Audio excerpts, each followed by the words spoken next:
Hey everyone, I'm Stephanie, host and head bookologist here at the Get Literate podcast.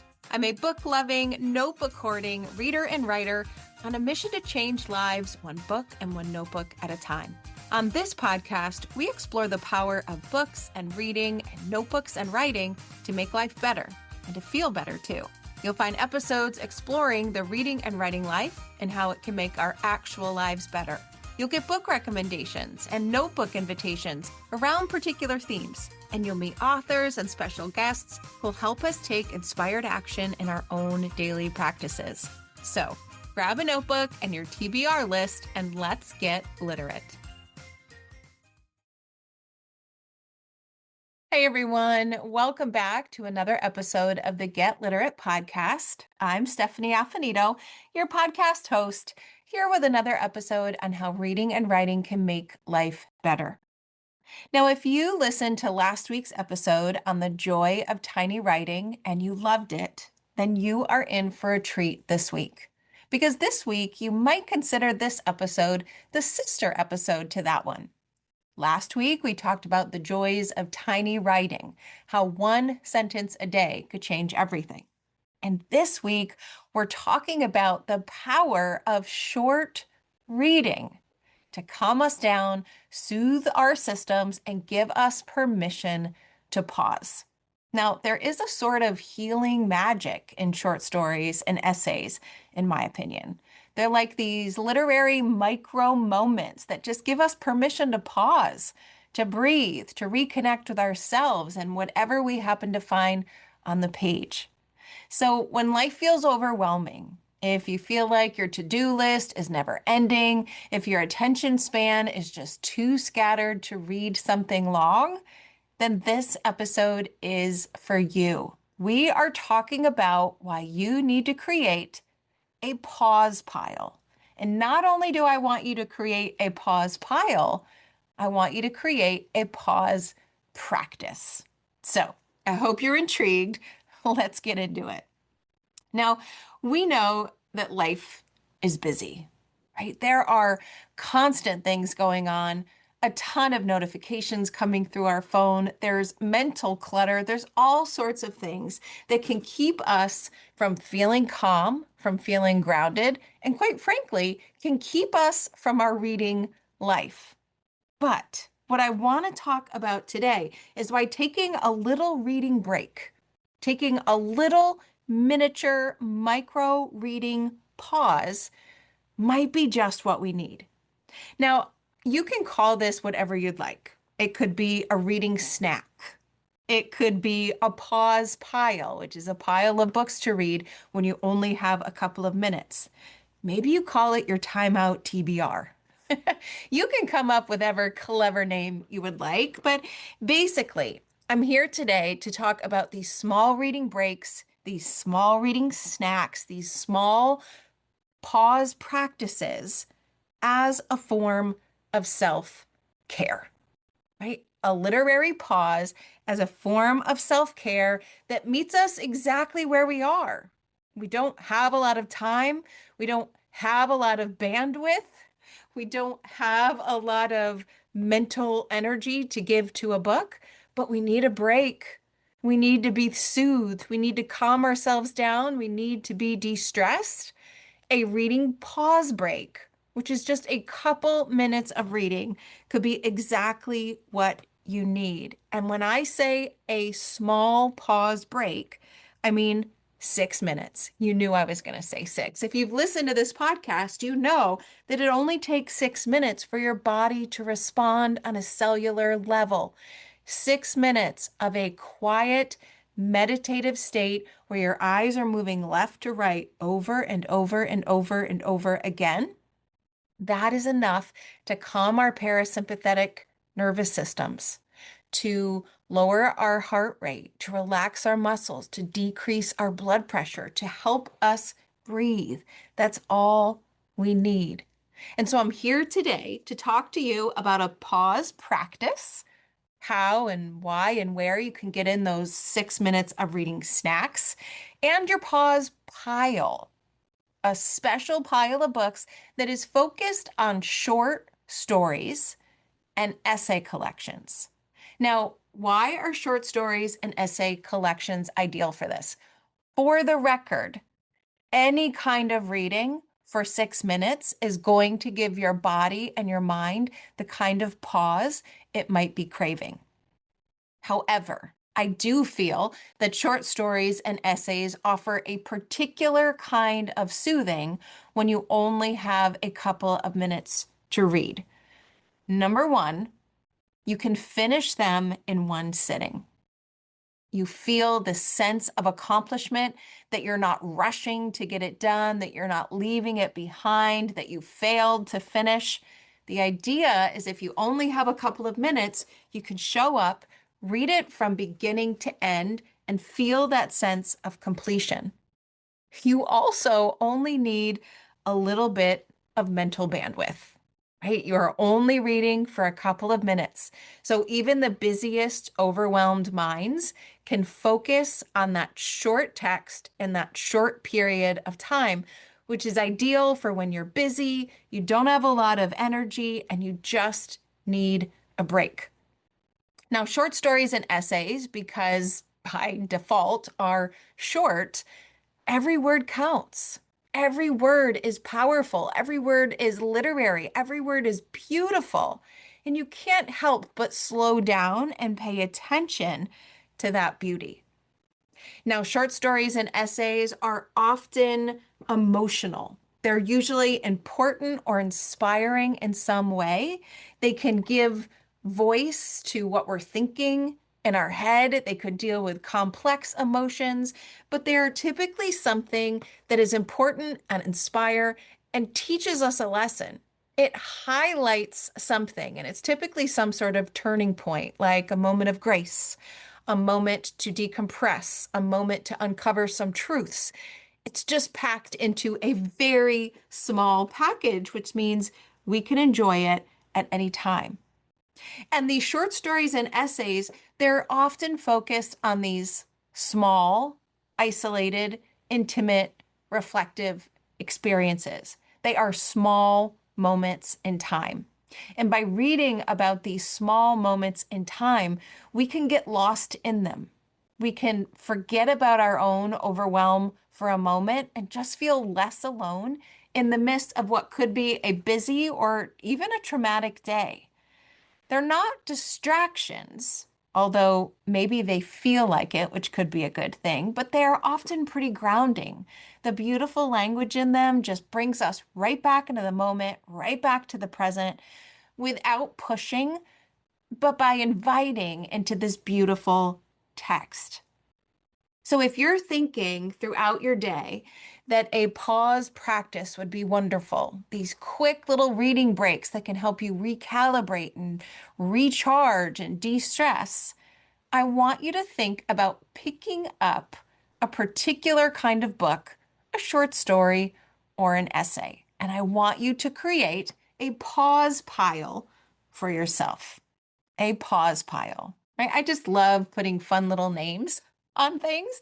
And a pause pile is basically a stack of books that are perfect for a reading pause practice, a reading snack, a 6-minute dose of reading. Now, these pause piles are actually quite similar to my morning magical reading and writing that I do. If you know me, and if not, then I will link to the episode where I talk about my morning practice. I love waking up in the morning and writing morning page style. And then I love reading something inspirational, yet short and powerful that sends me on my day. So some of the books that I want to recommend in your pause pile are books that you've heard on the podcast before, and some of them are brand new. They are books that are going into my own personal pause pile that I am building for myself in real time, hopefully right alongside of you. So, 3 books that have been mentioned on the podcast before that I think should go into your pause pile are this. The first is Heart Minded by Sarah Blondin. And I mentioned this book not too long ago when I talked about the beauty of reading slowly. Heart Minded is this beautiful book that has short chapters and short meditations that instantly soothe your heart and soul. They are perfect when you only have a couple of minutes, but you need to remind yourself that you are enough in the moment, that life can be good, that you are who you need to be and where you need to be. Heart Minded by Sarah Blondin is a powerful book that will not leave my side for a long time. So if you need a pause pile, if you need a book that's going to uplift you in the middle of the day when things are hard, Heart Minded by Sarah Blondin is the number one book that I recommend picking up. The second book that I have mentioned that is perfect for a pause practice and a pause pile is Simple Abundance by Sarah Ban Breathnack. This is a daybook of comfort and joy. What better words to create a reading snack around? This is a book that has one entry for every single day of the year. Some of them are short, just a half a page. Some of them are longer, maybe 1 to 2 pages, but all of them are beautiful passages that can be read in a single sitting that reminds you of goodness and reminds you to think about that goodness. So this is a book where you could read one passage every day as part of a planned pause practice, or just keep it on hand when you need it and read as many as you can fill your time with. The third book I want to recommend is Things to Look Forward to by Sophie Blackall. This book is not only beautiful to read, but it is beautiful to look at. The subtitle is 52 Large and Small Joys for Today and Every Day. If you need a pick-me-up, this book reminds us of all the ways to find joy.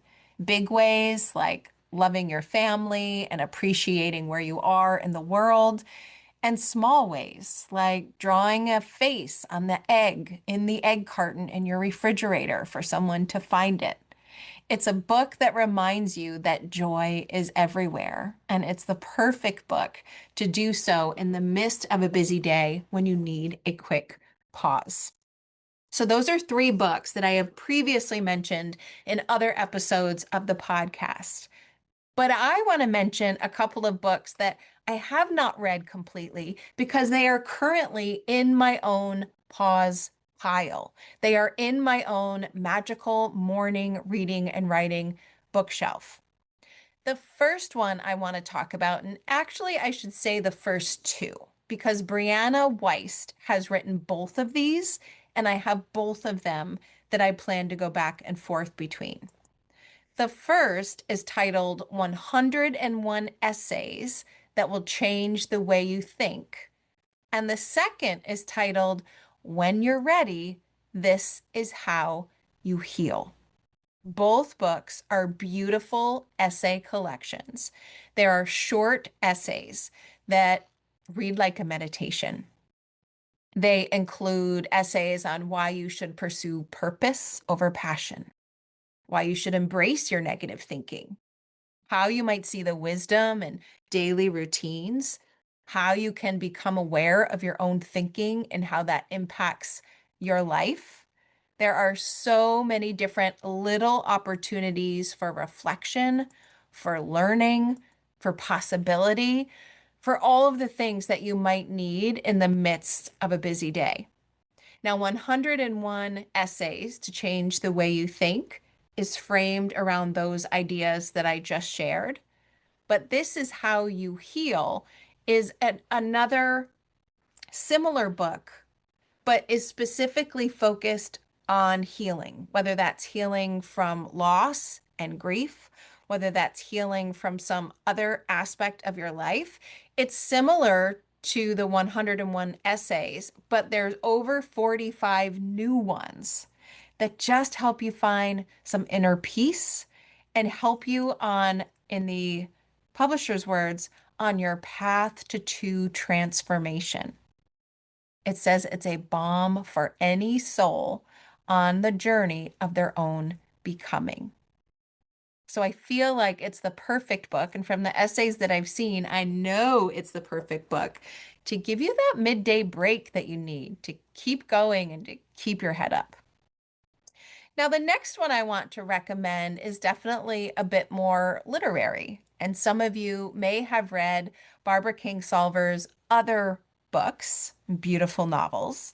But did you know that she has a national bestseller published back in 2003 called Small Wonder?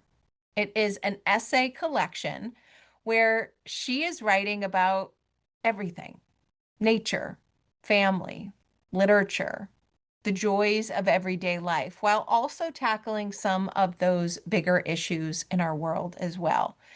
Some of these are serious, some of these are funny, some of these are persuasive. It's full of hope. It's full of hope on the human race, on who we are, and better yet, who we want to be and what we might make of ourselves collectively. So if you want small writing that is literary and is beautiful and will make you think and make you celebrate and make you want to be and do better, then Small Wonder might be the one for you. Now, the last one I am sharing, I am so excited about because I did not know this existed. And after reading Martha Beck's Beyond Anxiety, I knew I wanted more of her writing in my life. So, this book is an essay collection from Martha Beck. It's literally called the Martha Beck Collection: Essays for Creating Your Right Life. So, what is it? It is a collection of Martha Beck's columns from Oprah magazine. Ugh, all in one place. There are 25 of the all-time favorite articles, I imagine, from readers' perspectives and probably Oprah and team, from the column that she had during that time. So there's a foreword from Martha herself, and then there are these essay collections in true Martha style on all sorts of topics: relationships, holding grudges, avoiding avoidance, better problem solving, how to handle mean people, and good old-fashioned advice on friendship and love. So there's 222 pages of Martha Beck goodness distilled into these little essays that could fuel you on a really difficult day. So there are 7 books that I think you could put into your pause pile. And so here's what I want you to think about. I want you to think about 2 things. Number 1, where could I pause for a quick reading snack, a quick reading break, a quick 6 minutes of time that I could intersperse throughout my day as an act of self-care, as an act of self-care for my physical body and as an act of self-care for my emotional one, because I'm being very strategic about what I'm reading. And then number 2, what would you put in your pause pile? Now, as I said, technically any book can give you the 6-minute pause to your body and mind that you need. But if you consider adding short story and essay collections to your pause pile, then you are going to get that feeling of full circleness, that feeling of completion in less than 6 minutes, and some sort of important and uplifting message that will truly help you move on with the rest of your day in this reset frame of mind. So, where might you put your snacks? Where might you pause to read? And what books would be in your pause pile? I would love to know about them so that I can borrow your ideas for my own. So, as always, find me in the show notes for this episode at alitlife.com. Find me on social media at AffinitaLit, or go ahead and press the audio button and just rattle off the titles that you might recommend. And if you want more support in creating this kind of pause practice and pause pile that can help reinvent your day, you might want to head to my Get Literate Substack community. There, we are exploring all things reinvention as our one word monthly theme and taking a pause break with a specially curated pause pile for yourself could be just the thing you need to finish the month feeling like a better, more rested, more reset person and reader, of course. So I hope you had fun with this episode. Give yourself permission to pause and create a pause pile so that books can help change the course of your day, the way that you feel, the way your body shows up, and of course, how you feel about your reading life too. Thanks for listening, everyone. I can't wait to hear what you think, and I will see you in the next episode. Thanks for listening to today's episode of the Get Literate podcast. You'll find links to all of the books, resources, and ideas mentioned on the episode in the show notes and at alitlife.com. And if you want more, you might like to join my Substack community. There, you'll find additional inspiration for your reading and writing life, like bonus podcast episodes, bibliotherapy book calendars, monthly book clubs, notebooking inspiration, live events, giveaways, and much more. It's only $5 a month, and you'll get instant access to all of the previous content too. You can learn more at getliterate.co. And one more thing, if you love what you listened to today, please take a moment to rate and review the podcast or take a screenshot of the episode and text it to a bookish friend. This helps the podcast grow and builds our bookish and notebookish communities too. Thanks for listening.